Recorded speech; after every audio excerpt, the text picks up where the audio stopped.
Assalamualaikum warahmatullahi wabarakatuh. Perkenalkan, nama saya Rifanda. Saya dari Universitas India Nusantara, Fakultas Ekonomi Bisnis, Program Studi Manajemen.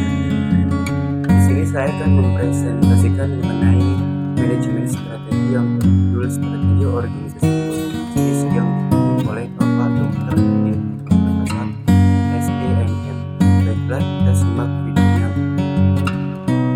Baiklah, berikut adalah penjelasan mengenai strategi organisasi bisnis. Pengertian strategi menurut zaman James Ian Green 1980 merupakan pola atau rencana yang mengintegrasikan tujuan-tujuan utama dan kebijakan urutan-urutan aktif dalam program yang terkait. Menurut William James 1985 mendefinisikan sebagai konsentrasi atau fokus pada peluang-peluang dan keunggulan kompetitif. Dapat disimpulkan dari dua definisi tersebut bahwa strategi adalah cara untuk mencapai tujuan dengan melibatkan semua faktor andalan dalam organisasi secara strategi. Manajemen strategi SDM memfokuskan dan melaksanakan SDM yang menghasilkan kompetensi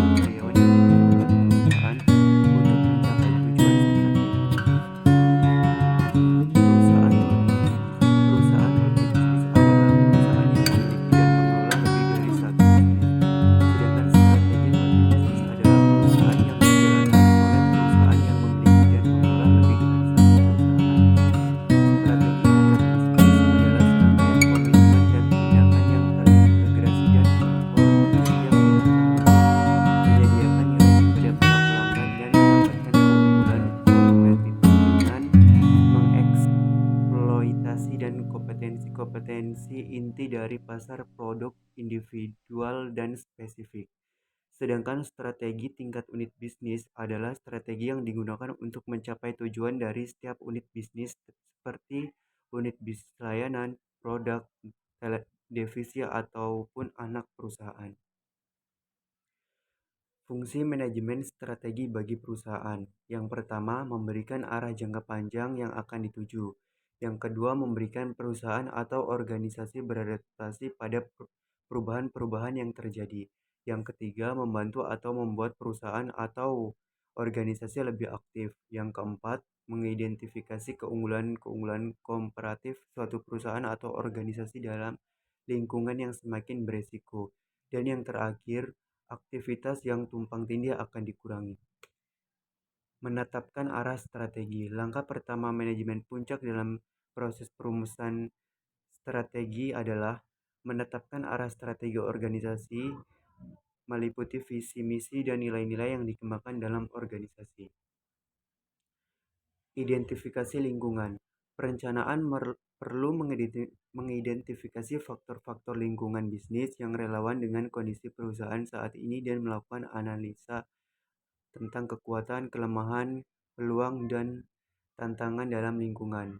Yang pertama, merumuskan tujuan strategi. Pada fase rumusan visi misi dan tujuan itu diterjemahkan ke dalam tujuan-tujuan strategi, yaitu tujuan-tujuan yang dirumuskan pada tingkat korporat atau pada level puncak dalam hierarki manajerial. Yang kedua, mengembangkan alternatif strategi. Strategi bisnis terkait dengan misi dan tujuan yang diemban organisasi. Strategi SDM adalah upaya menyediakan SDM yang memiliki kompetensi dan motivasi yang tinggi melalui fungsi-fungsi MSDM.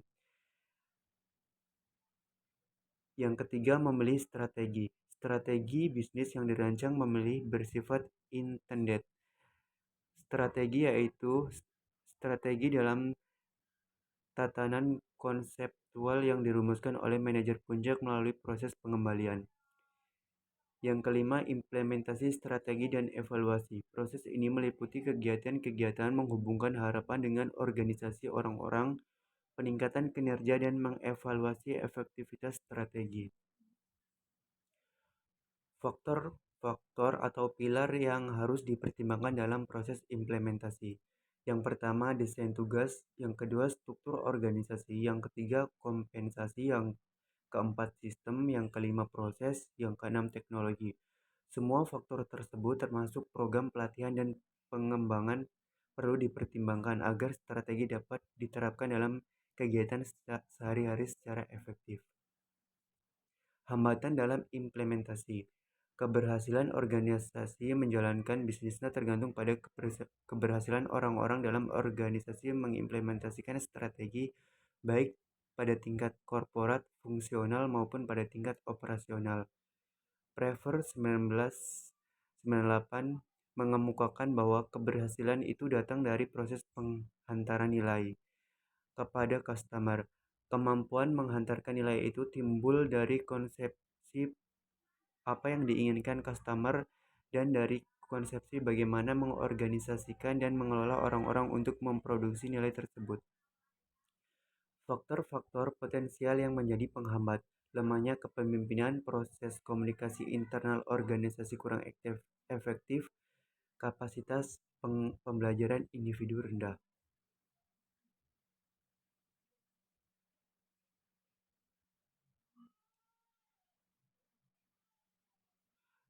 Baiklah, itulah tadi presentasi dari saya. Sekian dan terima kasih.